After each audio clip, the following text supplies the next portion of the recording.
tidaklah akan mengangkat ilmu ini secara satu kali cabut. Tidak demikian. Tetapi Allah Subhanahu wa taala akan mengangkat ilmu dari manusia, walakin yantazi'uhu biqabdil ulama. Ini hadis sahih Bukhari Muslim, lafaznya bimautil ulama, dengan kematian para alim ulama. Di dalam hadis lafaz Bukhari saja biqabdil ulama. Jadi qabdil ulama itu dengan dua pengertian. Para ulama-ulama yang benar ditangkap-tangkapin dan dibungkam mulutnya. Dia tidak bisa lagi menyampaikan dakwah. Dia tidak bisa lagi memberikan fatwa. Dia tidak bisa lagi menjelaskan halal dan haram. Sementara di Sahih Bukhari Muslim bimautil ulama, dengan kematian para ulama. Dan Nabi juga sudah menyebutkan, ulama umatku seperti nabi-nabi Bani Israel. Kita tahu sejarah nabi-nabi Bani Israel, ditangkap, disiksa, dibunuh, diusir. Ini nasib para nabi-nabi Bani Israel. Sebahagian dari mereka kamu dustakan, dan sebagian yang lain kamu bunuh mereka. Ini yang dilakukan oleh Bani Israel kepada para nabi-nabi yang Allah utus di tengah-tengah mereka.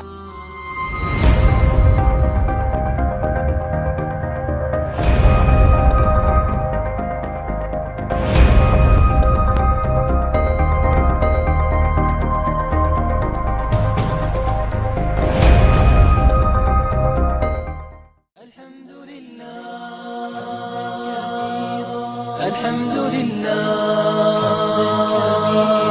Alhamdulillah, Alhamdulillah,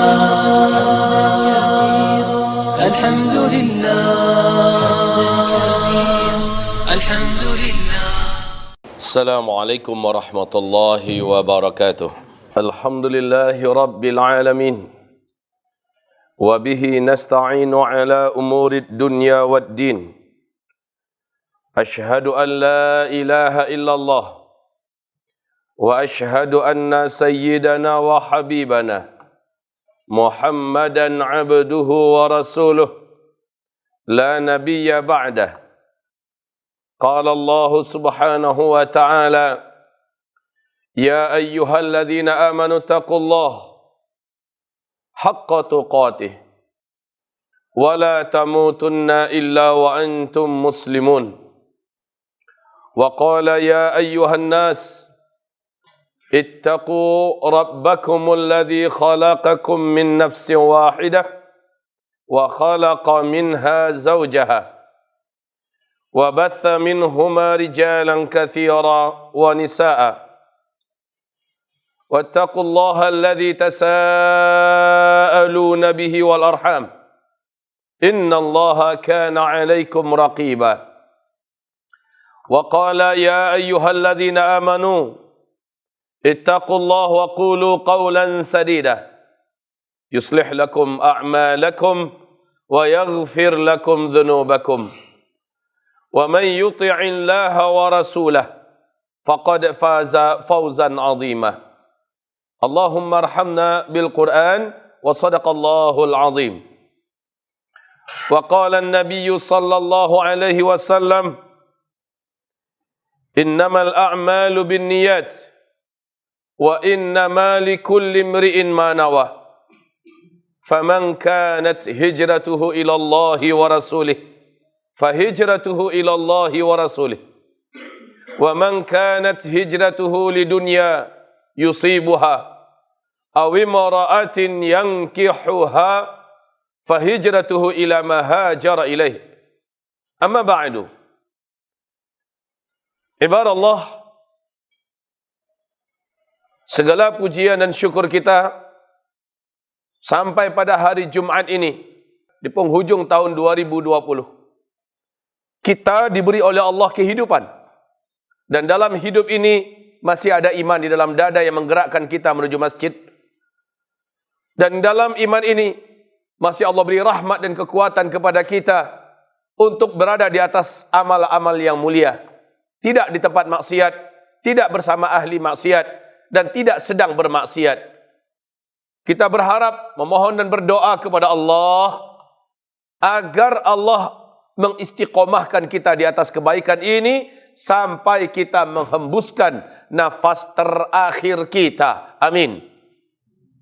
Hari ini kita juga sampaikan salawat beserta salam kita sebagai umat yang baik, umat yang benar, yang pandai berterima kasih kepada sang junjungan tercinta, uswah dan qudwah termulia, Nabiuna Nabi besar Muhammad sallallahu alaihi wasallam. Alhamdulillah, perjuangan pengorbanan yang beliau lakukan tidak sia-sia. Sampai kepada Indonesia, dakwah beliau dibawa oleh para sahabat-sahabatnya, dan sampai pada hari ini kita dapat menikmati perjuangan tersebut.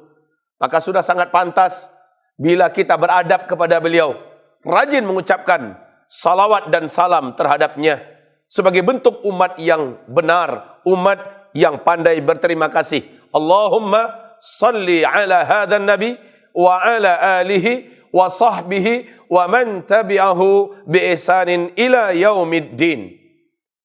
Amma ba'du, ibarat Allah yang kami muliakan, dari jam 6 sampai jam 8 telah sampai berita berkembang dan menyebar 2 orang ulama, 4 orang ulama, pimpinan-pimpinan pondok pesantren, dai-dai yang terkenal meninggal dunia hanya dalam 2 jam. Kiai Haji Qahwatul Adib Munawar di pondok pesantren Langitan. Yang kedua, Habib Tahir Abdullah Al-Kaf dari Tegal. Yang ketiga, Kiai Haji Faiq Rabayan dari Jepara. Dan yang keempat, Habib Umar bin Aqil bin Yahya dari Gresik. 4 ulama dalam 2 jam. Dan ini sulit menemukan penggantinya. Hari ini ada camat yang meninggal, ribuan calon camat akan siap menggantikan. Hari ini gubernur meninggal, antri orang bahkan dengan cara apapun bisa menduduki posisinya. Hari ini presiden meninggal, dengan cara apapun akan banyak yang mau mendapati posisi itu. Tapi kalau satu ulama yang meninggal, maka siapakah yang akan menggantinya? Berapa tahun lagi atau berapa puluh tahun lagi kita butuh waktu untuk menunggu munculnya ulama-ulama berikutnya. Dari bulan Februari sampai bulan November, 92 orang ulama lurus yang telah Allah wafatkan dari Republik Indonesia ini. 92 orang ulama garis lurus. Mereka ulama yang tabah, yang sabar, yang ikhlas, yang keilmuannya mendalam. Baik itu dari Nahdlatul Ulama khususnya, yang bergaris lurus, ataupun dari Muhammadiyah dan lain-lainnya. Bahkan yang terbaru, 2 orang ulama besar Saudi beberapa hari belakangan meninggal dunia. Saudara-saudaraku, susul menyusul. Sekarang ini ada beberapa kiai kita, ada beberapa ulama kita yang sedang dalam kondisi berat. Bahkan ada yang kritis. Para ulama Allah ambil dalam waktu yang sangat berdekatan. Saudara-saudaraku, dengan krisis Suriah yang ada, para ulama-ulama kelas dunia meninggal dunia dengan cara dibunuh. Di Yaman dengan huru-hara dan kekacauan sekarang, tidak sedikit masyayikh di sana yang meninggal dunia karena tua, karena sakit, dan banyak yang dibunuh. Di Arab Saudi, penangkapan besar-besaran terjadi kepada para alim ulama. Maka dalam hadis riwayat Imam Bukhari, Rasulullah sallallahu alaihi wasallam bersabda, "Innallaha la yaqbidul ilma intiza'an." Sesungguhnya Allah Subhanahu wa taala tidaklah akan mengangkat ilmu ini secara satu kali cabut. Tidak demikian. Tetapi Allah Subhanahu wa taala akan mengangkat ilmu dari manusia, yantazi'uhu minan nas, walakin yantazi'uhu biqabdil ulama. Ini hadis sahih Bukhari Muslim, lafaznya bimautil ulama. Dengan kematian para alim ulama. Kemudian ibarat Allah yang kami muliakan, di dalam hadis lafaz Bukhari saja, biqabdil ulama. Jadi qabdil ulama itu dengan 2 pengertian. Para ulama-ulama yang benar ditangkap-tangkapin dan dibungkam mulutnya. Dia tidak bisa lagi menyampaikan dakwah. Dia tidak bisa lagi memberikan fatwa. Dia tidak bisa lagi menjelaskan halal dan haram. Sementara di Sahih Bukhari Muslim, bimautil ulama, dengan kematian para ulama. Ada 2 cara Allah menjadikan ilmu itu tercabut. Pertama, para ulama-ulama yang lurus ditangkap-tangkapin. Yang kedua, bimautil ulama, dengan kematian para ulama. Dan Nabi juga sudah menyebutkan, bahwa nasib para ulama dari umatku nanti adalah ulama ummati ka anbiya'i Bani Israel. Ulama umatku seperti nabi-nabi Bani Israel. Kita tahu sejarah nabi-nabi Bani Israel, ditangkap, disiksa, dibunuh, diusir. Ini nasib para nabi-nabi Bani Israel. Fariqan minhum, sebahagian dari mereka kamu dustakan, dan sebagian yang lain kamu bunuh mereka. Ini yang dilakukan oleh Bani Israel kepada para nabi-nabi yang Allah utus di tengah-tengah mereka.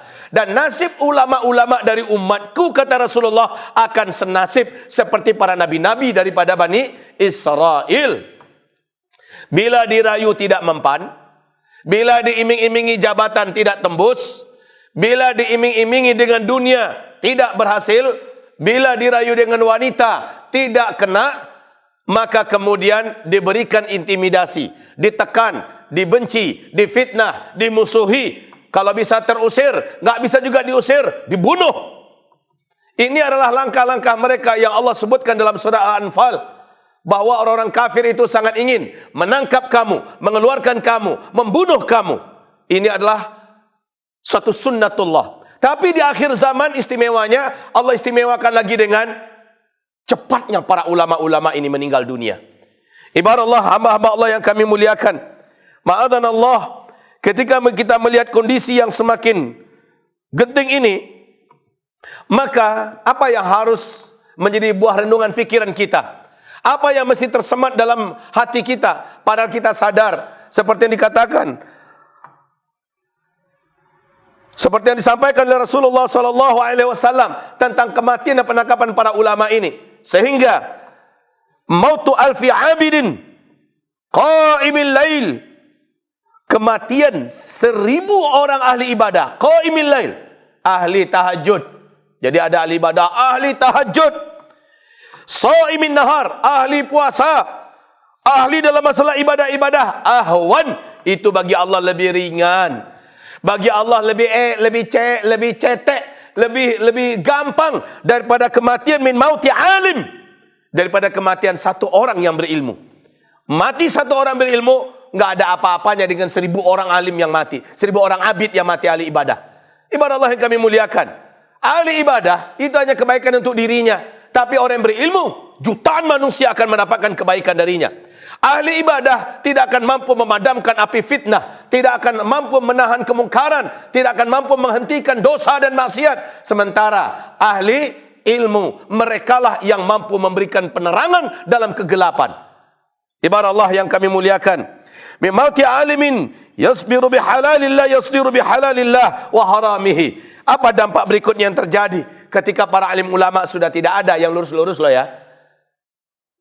Apa yang akan terjadi? Yang terjadi berikutnya adalah hatta innahu idza lam yabqa aliman, sehingga ketika tidak lagi tersisa orang-orang yang alim, otomatis manusia akan mendengarkan penjelasan orang-orang bodoh tapi sok alim.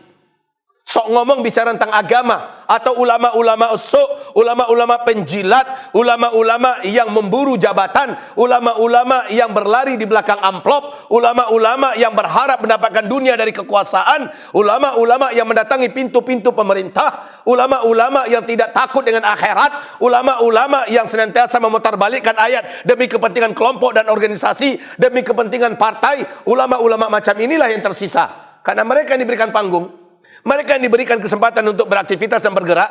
Apa yang terjadi? Yang terjadi berikutnya, ittakhadhan nasu ru'usan juhala fasu'ilu. Tersisalah orang-orang yang kelihatannya alim, sementara mereka adalah orang-orang alim yang jahil.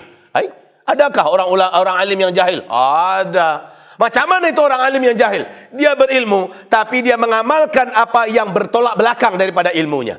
Dia tahu itu tidak boleh, tapi dia kerjakan. Ini namanya alim yang jahil. Sama seperti kata Nabi Musa alaihissalam. Ini ketika dia ditanya oleh Bani Israel tentang apakah engkau ingin mengambil kami sebagai olok-olokanmu? Atattakhiduna huzwa? Apakah engkau ingin ambil kami sebagai olok-olokanmu, hai Musa? Kau suruh kami begini, kau suruh kami begitu. Kau ingin jadikan kami mainanmu. Apa jawaban Nabi Musa? Inni a'udzubillahi an akuna minal jahilin. Aku berlindung kepada Allah kalau aku termasuk orang yang jahil. Nabi Musa tahu memperolok-olokkan orang, mempermainkan orang, itu ada perbuatan yang tidak dibolehkan oleh Allah. Sementara mereka malah menyangka Nabi Musa ini memperolok-olokkan mereka. Ini perbuatan jahil.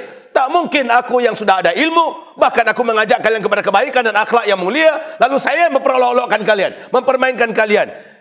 Saya berlindung kepada Allah kalau saya termasuk orang yang jahil. Nah, di akhir zaman, ulama-ulama jahil macam ini banyak. Ini yang diambil oleh manusia-manusia karena ketiadaan ulama yang lurus. Jadi ulama-ulama yang jahil di akhir zaman ini malah yang banyak. Kalau Nabi SAW bersabda, umatku di akhir zaman akan terpecah menjadi 73 golongan. 72-nya di neraka, 1 yang benar. Lah, kalau seandainya setiap golongan itu punya 5 ulama saja contohnya. Ayo, 1 golongan benar masuk surga, 5 ulamanya. 72 golongan sesat, salah, masuk neraka. Masing-masing golongan ada 5 ulama, kalikan 72. Coba bandingkan, mana banyak ulama yang lurus, yang ulama yang sesat.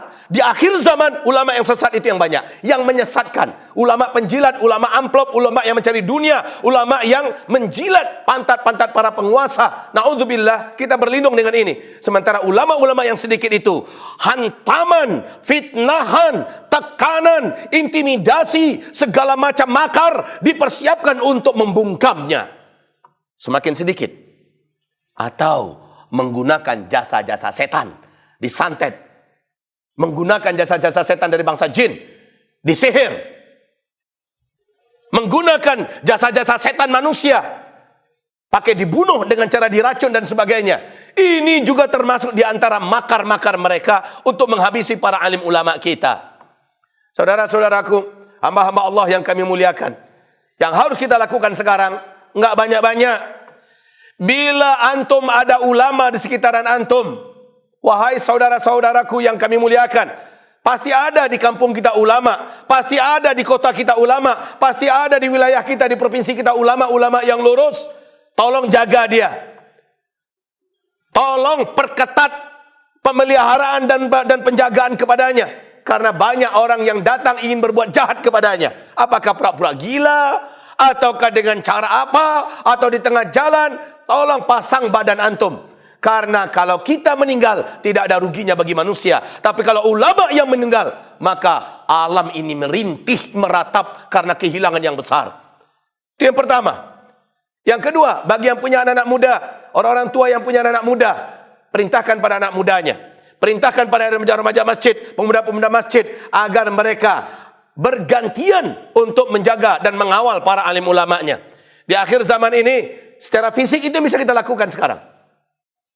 Sementara, ya siapapun di antara kita yang ahli ruqyah, bantu dengan keilmuan dan keahliannya, agar tidak ada sihir yang menyerang para alim ulama kita. Ustaz, bukankah ulama kita punya benteng? Iya, tapi tidak selalu ulama kita dalam keadaan siaga. Kadang-kadang beliau terlalai oleh karena rapat, terlalai oleh karena pertanyaan umat sehingga masuk waktu maghrib, dia belum sempat baca zikir petang. Atau karena banyak alasan, tidak selalu ulama kita itu dalam keadaan siaga. Nah, para ahli-ahli ruqyah, tokoh-tokoh yang memang sudah diberikan oleh Allah keilmuan, bantu dengan cara apapun yang antum sudah ada ilmunya, supaya tidak ada santet, sihir, guna-guna dan kerjaan daripada setan-setan terjahat dan terkuat yang telah dilepaskan oleh Dajjal hari ini yang mampu menyerang alim ulama kita. Ibarat Allah yang kami muliakan. Berikutnya apa lagi yang bisa kita lakukan kepada alim ulama kita? Siapa yang ahli pengobatan di antara kita, yang pakar dalam masalah herbal, kalau mendengar ada ulama kita yang sakit, mohon infakkanlah keahlian antum. Mohon datanglah ke tempat ulama itu, rawat dia dengan serius. Gunakan semua keahlian antum agar sang ulama ini mampu diatasi dengan tibbun nabawi, mampu diatasi dengan pengobatan Nabi Muhammad SAW. Sebab kalau dia sudah terjatuh ke tangan medis yang tidak beriman, ke tangan medis yang memang ada di balik makar, ke tangan medis yang tidak amanah. Karena ada dokter-dokter yang amanah, ada dokter-dokter yang beriman, tapi ada dokter-dokter yang PKI, ada dokter-dokter yang komunis, ada dokter-dokter yang memang menjadi musuh Islam. Nah, ini kesempatan. Habisi ulama ini, mumpung ada di tangan kita, disuntikkan yang macam-macam, dikasih yang macam-macam. Lalu akhirnya ulama kita selesai. Kita hanya ditinggalkan dalam keadaan meratap dalam tangisan. Saudara-saudara, apakah ini mau kita biarkan? Mana keahlian kita? Kenapa kita berpangku tangan? Saya nggak tahu bagaimana saya cara masuknya. Dekat ke senam merapat. Ambil dulu tazkiyah dengan ulama setempat bahawa saya memang adalah ahli tibun nabawi yang diakui dan beliau kenal, maka bawa itu kepada keluarga ulama kita yang sakit. Kasih tahu bahawa ini adalah rekomendasinya, lalu saya ingin ikut menterapi dengan serius dan saya wakafkan keahlian saya, waktu saya, bahkan saya siap membantu dengan obat-obatan tibun nabawi semampu saya. Begitu siapapun yang ahli, dekati para alim ulama kita sedang dalam keadaan berat, dalam perawatan yang sangat berat. Dia adalah ulama penggerak, ulama tokoh pemersatu umat di daerah Jawa Tengah sana, ahli syariat, ahli fikih, dan beliau dalam keadaan kondisi berat. Wahai saudaraku, siapa yang ahli di antara antum tentang pengobatan Islam, merapat, segera bantu beliau. Mudah-mudahan beliau belum terjatuh ke tangan yang salah, tangan-tangan yang jahat. Bantu beliau. Berikutnya kami bagaimana Ustaz? Kami maksudnya anda semua, maka tugas kita adalah doakan. Bila kita secara fisik tidak mampu, secara finansial juga tidak mampu, ya, secara keahlian kita tidak punya apa-apa, maka kita punya senjata terkuat, yaitu doa. Kalau sebanyak ini berdoa, bagaimana dengan sekian masjid berdoa? Bagaimana kalau seluruh masjid se-Indonesia di hari Jumat ini mengajak berdoa, ya Allah, sembuhkanlah siapapun kiai-kiai kami, ulama-ulama kami, habib-habib kami, ustaz-ustaz kami, da'i-da'i kami, tokoh-tokoh masyarakat kami yang sedang sakit, baik itu sakit medis atau penyakit yang tidak jelas. Ya Allah, sembuhkan beliau. Coba kalian serentak berdoa, baik secara kolosal, secara massal, atau berdoa secara pribadi. Habis tahajud doakan mereka. Sebelum kita doakan orang tua kita, sebelum kita doakan diri kita, doakan dulu itu. Doakan dulu mereka-mereka, ulama-ulama kita ini. Minimal ini yang paling kecil yang bisa kita tolong, yang bisa kita lakukan dalam rangka menolong para alim ulama kita. Lakukan ini serius. Dan jangan sekali, berulang-ulang sampai kita dengarkan kabar imam beliau sembuh atau beliau sudah syahid meninggal dunia. Begitu juga yang sedang diperangkap dengan perangkap-perangkap yang banyak untuk ditangkap, dengan fitnah-fitnah yang gak karu-karuan, yang fitnah-fitnah yang membabi buta. Ambil mereka itu dalam perlindungan kita dengan cara doakan mereka. Berarti kita ambil para ulama, kita masukkan dia dalam doa kita. Itu lakukan. Jika kita lakukan, semoga masih ada iman dalam dada antum, karena antum pencinta pewaris-pewaris Nabi, antum pencinta umana'ur rusul. Tapi jika antum tidak melakukannya, demi Allah, saya tidak mampu mengatakan apakah ada iman di dalam dada antum. Apakah ada rasa cinta dalam dada antum kepada para umara, kepada para umana'ur rusul, kepada warasatul anbiya. Jadi doakan mereka, lindungi mereka dengan doa antum, dan jangan pernah melupakannya setiap kali antum berdoa. Semoga bermanfaat apa yang kami sampaikan, dan semoga ada ibrah yang didapatkan dalam pengamalan apa yang harus kita lakukan. Barakallahu fikum. Nastaghfirullahal azim li wa lakum. La haula wa la quwata illa billah. Istaghfiru rabbakum innahu kana ghafara yursilis samaa 'alaikum midrara. Alhamdulillahil wahidil ahad. Al-fardis samad. Alladzi lam yalid wa lam yulad wa lam yakul lahu kufuwan ahad. Ashhadu an la ilaha illallah wa ashhadu anna sayyidana wa habibana Muhammadan abduhu wa rasuluh la nabiyya ba'dah. Allahumma falakal hamd kama yanbaghi li jalali wajhik wa azimi sultanik. Kepada seluruh anak-anakku di Pondok Pesantren Mahat Mulazamah Al-Hufaz ini, ulama-ulama masa yang akan datang, pastikan mereka itu adalah kita. Minimal antum sudah mempersiapkan diri walaupun tahu resikonya. Anak-anak abah dari sekarang mempersiapkan diri walaupun tahu resikonya. Kalau saya jadi ulama, apakah nasib saya akan seperti para nabi-nabi dan rasul Bani Israel? Mungkin. Lalu setelah itu sampailah kita di fase kelima. Fase itu dunia sudah aman, dunia sudah nyaman, dunia sudah tentram, sudah makmur, sudah kuat, sudah sehat. Islam yang memimpin dunia. Ibarat Allah yang kami muliakan. Untuk anak-anakku sekalian, optimislah kalian bahwa masa depan adalah untuk kita. Masa depan adalah untuk Islam, dan para pemimpinnya adalah kalian. Dan itu tidak lama insya-Allah taala. Kalau Allah panjangkan umur, itulah karunia Allah Subhanahu wa taala. Tapi kalau Allah ambil kami, karena hadisnya memang demikian, maka kami sudah umumkan pada kalian bahwa pelanjut kami adalah kalian semuanya.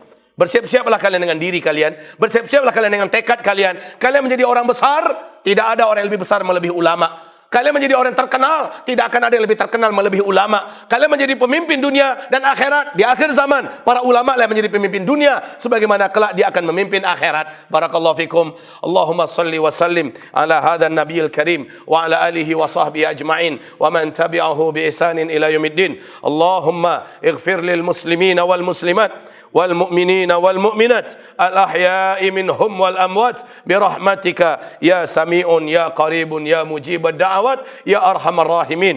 Ya Allah, ya Rabbana, berikanlah penjagaanmu, berikanlah pemeliharaanmu, berikanlah pembelaanmu, berikanlah perlindunganmu ya Allah, serta sembuhkan, sehatkan seluruh yang sakit di antara alim ulama kami ya Allah. Seluruh para habaib kami yang tercinta ya Allah, seluruh para kiai-kiai dan dai-dai kami, baik yang ada di Nahdlatul Ulama, yang ada di Muhammadiyah, yang ada di Hidayatullah, yang ada di Wahdah Islamiyah, ulama-ulama, dai-dai dan ustaz-ustaz yang ada di Jama'atut Tabligh, para masyayikh dan lain-lainnya, seluruh mereka ya Allah, wahai Rabb kami, sembuhkan yang sakit di antara mereka ya Allah.